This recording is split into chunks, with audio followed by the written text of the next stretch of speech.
I don't know if you think about life like in any kind of real way, like really thinking about it.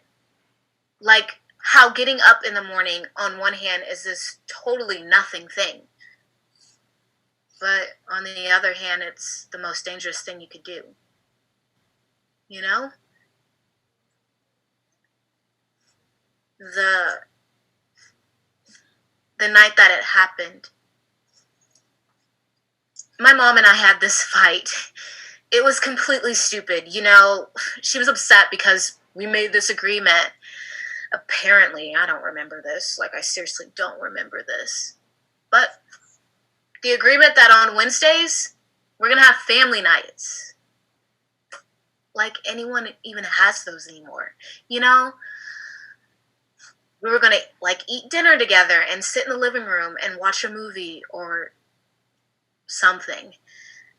And talk to each other and completely ignore the fact that we all have individual lives. Or whatever. So this was really important to do on Wednesdays, apparently. And this conversation where she told me this conversation I don't remember having.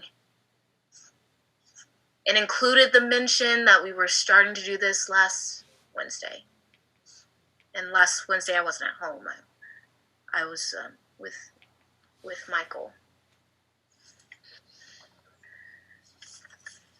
So my mom and I were having this fight. And I was like, I don't remember having this conversation. And she was like, you willfully ignore everything I say. And I was like, no, I just don't remember having this conversation. And she was like, you were wearing that maroon top. As if that was supposed to make me all of a sudden remember this conversation. And I was like, what maroon top? And she says, now you're just being belligerent. And I feel like I went to bed in this one world that I completely understood. Completely. And woke up in this world where she thinks I would wear maroon. So, I'm explaining to my mom that I'm not being belligerent, that I just don't remember having this conversation. And then my phone lights up. And I get this text noise, and I just check it. Like, no big deal. I got a text, I'm going to check it. And it was Michael. And my mom is like offended that I just check my text messages while she's arguing with me. And I'm like, what? And she's like, who is it? And I really don't want to tell her because she's already mad at me. And I don't want to make her even more mad and then have this argument be like another hour. So I just say, it's Grace. It's Grace? And she stares at me for a second. It was Michael, wasn't it? And in my head, I'm like, oh my God, if you weren't going to believe me, why'd you ask? But instead, I said, no, it's Grace. She had some questions about our civics homework, and I was just going to help her out. And she goes, you had civics homework and you haven't done it yet? And I'm like, oh my God, shoot me now, please, please, someone take me out of my misery.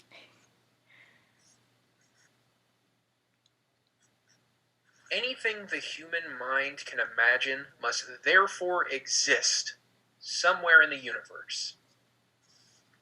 Aristotle. Maybe. Maybe not. I don't know. I think it was a Greek philosopher.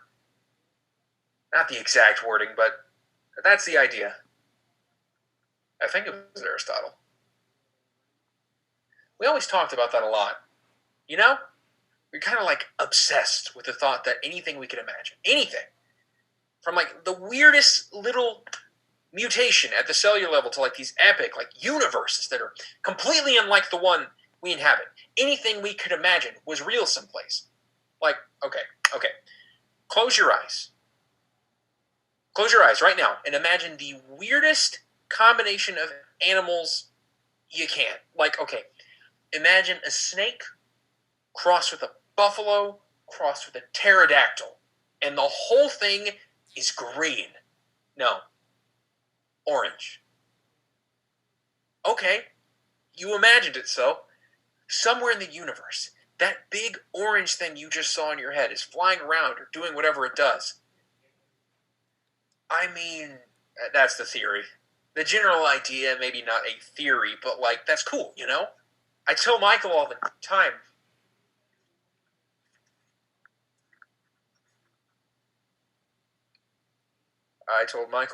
It's cool because maybe we're not just imagining things already exist. Maybe our imagining it conjures it into existence.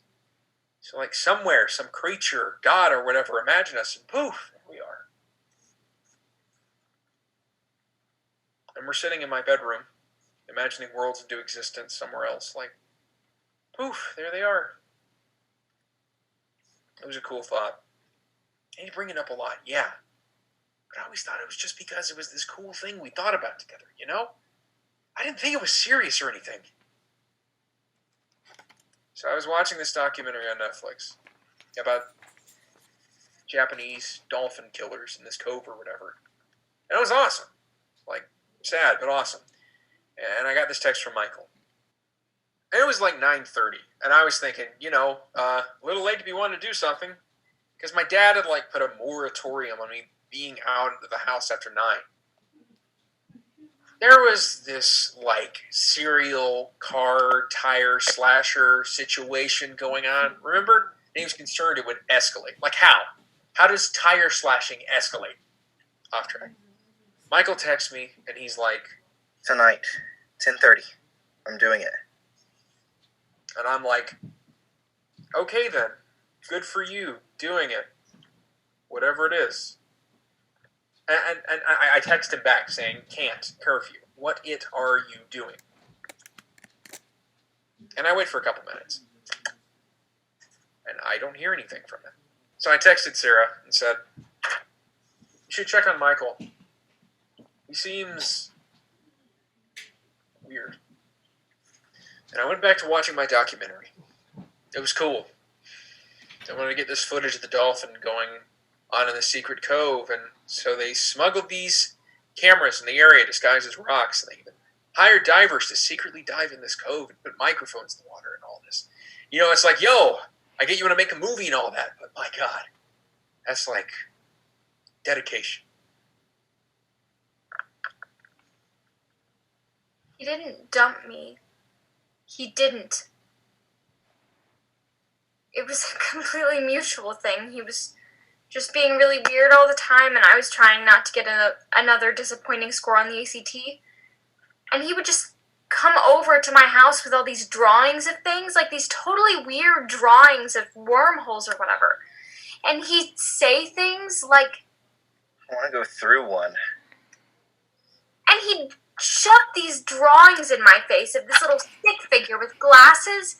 Michael wears glasses. Getting sucked up into this tornado-looking thing that branches off into this drawing on another page he told up beside it that connected our street to Saturn or something. And he'd look at me like I was supposed to agree with him or tell him I thought it was cool. And I was always like, Michael, stop watching sci-fi.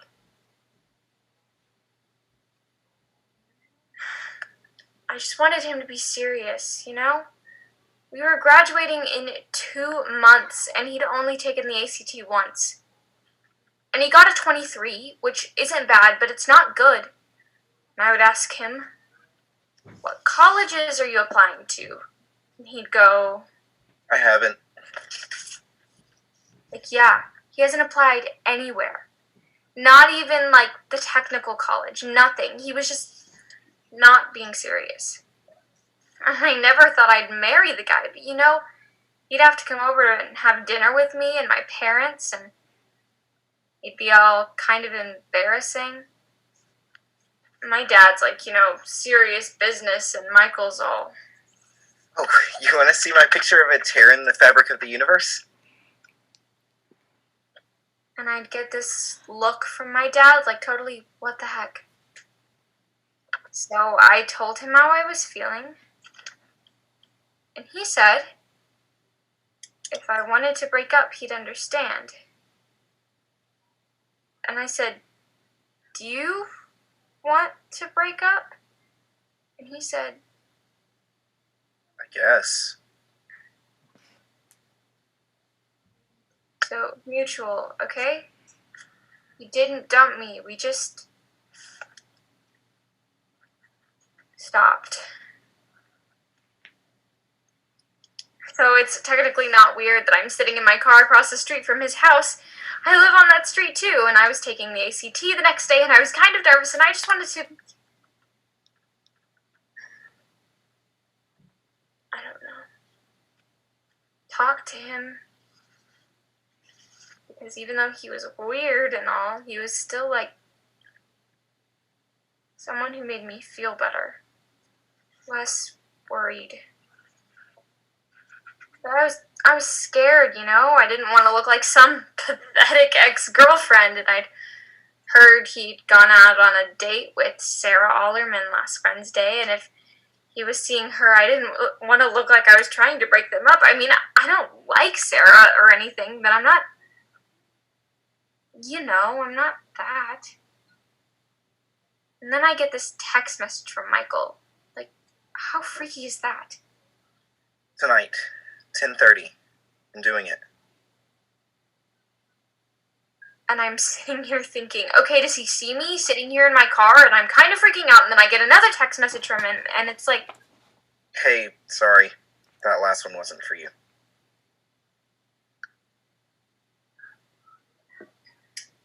And I sort of just sit there for a bit waiting for another one, like maybe he's going to ask me how I'm doing, because we hadn't really spoken or seen each other, or even like commented on each other's Facebook stuff since we broke up, and I thought,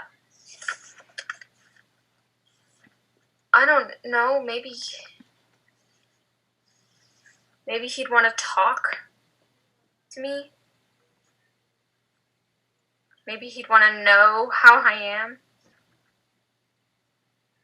And I waited. Didn't send another text message. So I finally settle all that crap with my family night with my mom, and I get my phone and I see I got a text from Eric. And I read Michael's. Tonight, 10:30. I'm doing it. I read Eric's. You should go check on Michael. He seems weird. And it's strange. Because I don't know how I knew. But the second I read that text message, I knew exactly what Michael was going to do at 10:30. And it honestly freaked me out.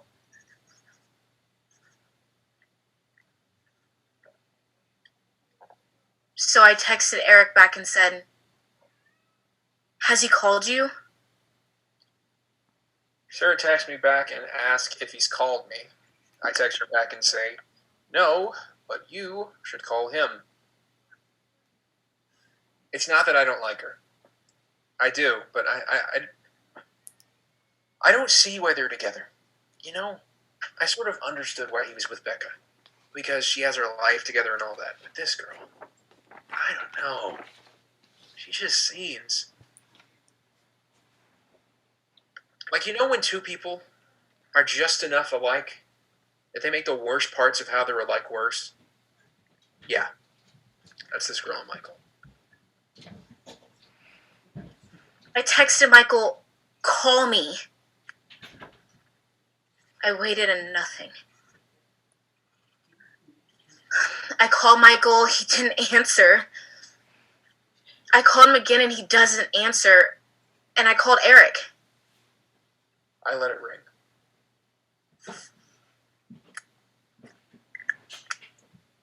I called him again, and this time I left a message. Hey, it's me. Call me. You're not gonna do the thing we talked about on Wednesday, are you? And nothing for a few minutes. And then a text from Michael. Yes.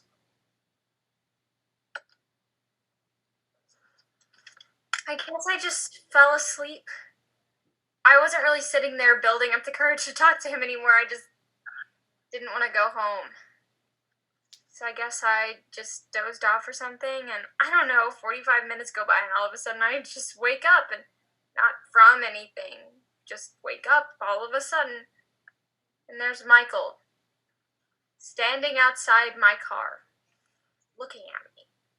And I totally freaked out. I mean, like, screamed and I jumped and my heart was pounding because, like, seriously, you don't want to wake up in your car in the middle of the street, in the middle of the evening with some person standing outside your driver's side window. And he just stands there with this little smirk on his face, and I am horrified. Totally embarrassed. And he motions for me to roll down my window. And I do. And he says, "Can you drive me somewhere?" And he has his backpack. And I was like, I am not driving you to Sarah Allerman's house if that's where you need to go. Because that would be really rude of you to ask.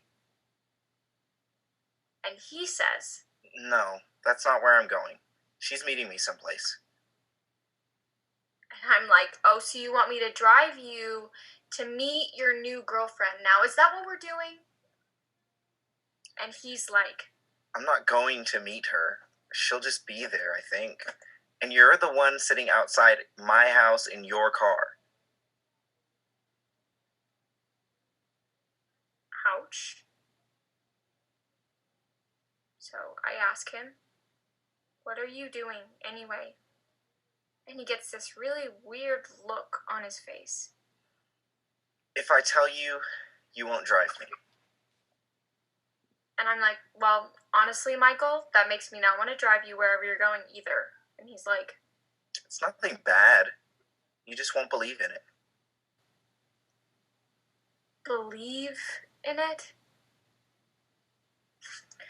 So it's like 10 o'clock, and I think my parents are in bed, or at least they're in their room, so they're not going to be a problem. And I sneak out, and I head to Michael's house. And on the way, I text Eric, and I tell him, if he comes to your house, make sure you don't let him leave. Sarah texts me this totally weird, dramatic text, and I'm like, oh, now I'm going to be stuck in the middle of some ridiculous crap with Michael and his new girl. I mean, Becca was uptight and whatever, but she wasn't drama, you know? I didn't text Sarah back. So I tell Michael, no, I'm not bringing you wherever you're going. And you know what? You could have, like, asked how I was when you texted me earlier, like, cared about how I was doing. I have the ACT tomorrow, you know, and, like, I'm really nervous, and you want me to drive you someplace, and he walked off. Like, I'm not kidding, just in the middle of my sentence, he just walked off. Like, who does that? It was like 10:15, and I got to Michael's house, and Becca is sitting in her car across the street crying, which is totally weird because she's his ex-girlfriend and everything. And she looks up at me, and we make this eye contact for a second or whatever, and then she starts crying harder. Like, seriously? Okay, so fine, universe, you want to make me feel completely miserable, fine, you win. This girl shows up and sees me across the street from my ex-boyfriend's house, crying. Thank you, universe, thank you. I go over to her. She comes over to me. Great. Can you drive me somewhere, please? You've got to be kidding me. Michael's in trouble. This girl is like the kind of girl who's always telling these ridiculous stories about her life. And, like, she supposedly has this awful home life, but her dad's like a pastor and her mom teaches first grade, and they live in this beautiful house. I mean, beautiful. And she acts like she grew up on the mean streets of somewhere, But when she said to me that Michael was in trouble, I've never believed this girl in my whole life. And right then I was like, oh, man, Michael is in trouble. So I didn't hear anything for a while. And it's like 10:20. So I text Michael again. Yo, what's up? And within 20 seconds, he calls me. You there yet? Where? You know where. No, dude, I don't. It's too bad. I won't get to say goodbye. Oh, yeah? In person, anyway. I'd rather it be in person. Bye, Eric. And he just hung up. That was it. I didn't know what he was talking about.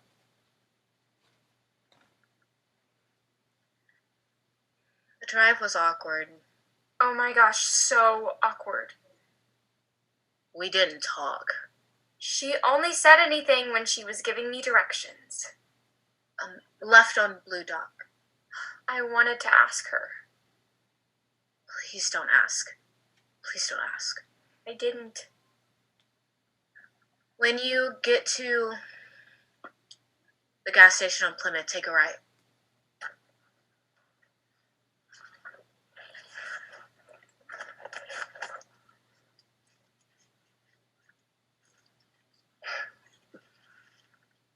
I feel kind of stupid. Because I should have figured it out right then. I didn't. Like, I didn't. How we talked about it, yeah, of course we did. We talked about it. But like we also talked about the possibilities of time travel as they related to how we'd make sure that Mr. Portoli wouldn't decide to be a teacher, so he wouldn't be teaching us English, so he wouldn't bore us to death. I mean, it was never serious or anything. Never. But anyway, it's like we'd watch Doctor Who or whatever crap. They were playing on sci-fi. We talk about weird crap. And it was just, oh, we were friends. Like, it was never something we meant for real.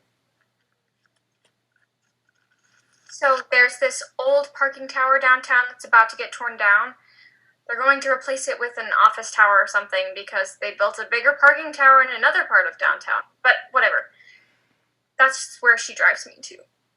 This old parking tower. And it's, like, not in a good section of downtown either. This is the part of town where people left to move to other parts.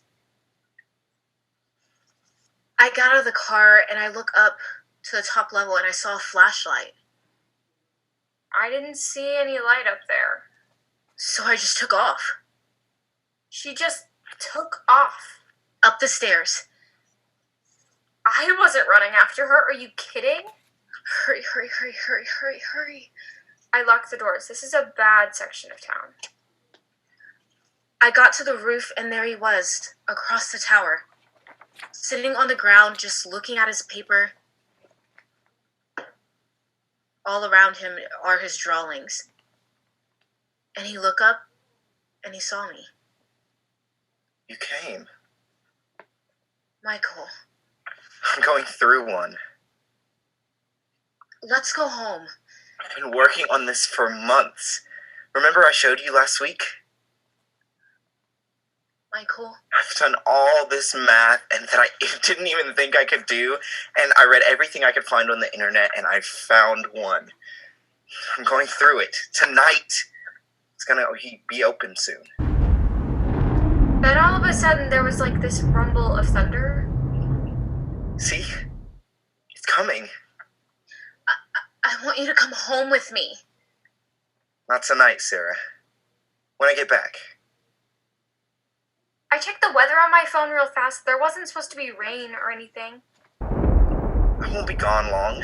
They open all the time. I'll be back. And all of a sudden, he's sprinting across the roof of the parking tower. And I'm yelling at him, Michael!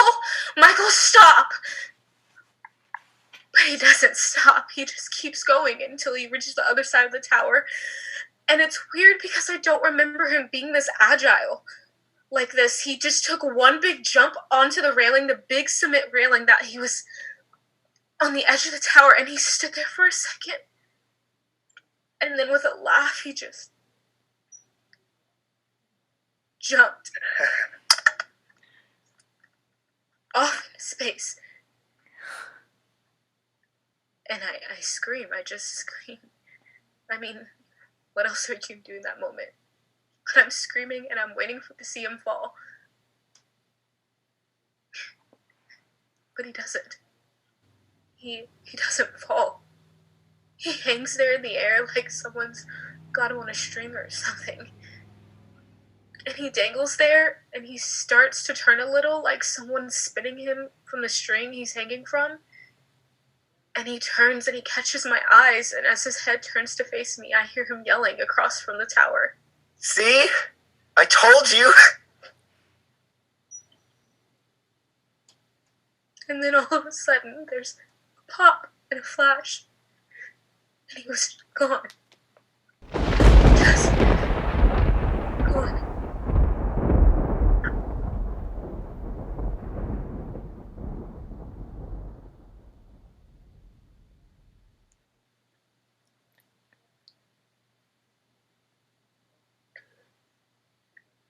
So, like, we never talk about what happened. Would you want to talk about it? We see each other at school and stuff. Even through all the memorials, the funeral, whatever. We didn't talk to each other. Would you? I don't even want to think about it. I don't feel guilty. Who does that? I mean, I couldn't really know what he was planning to do. Who invites his friends to watch him jump off a parking tower? He told me he wanted to find some way out of this place. I thought it was just, talk.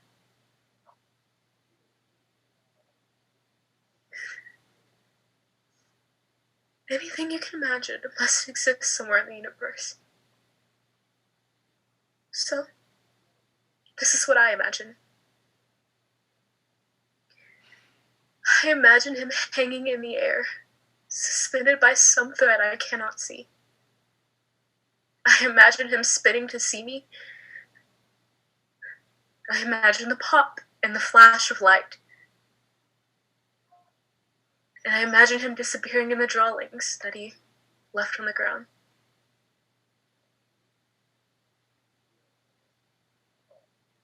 I imagine him somewhere other than where he is.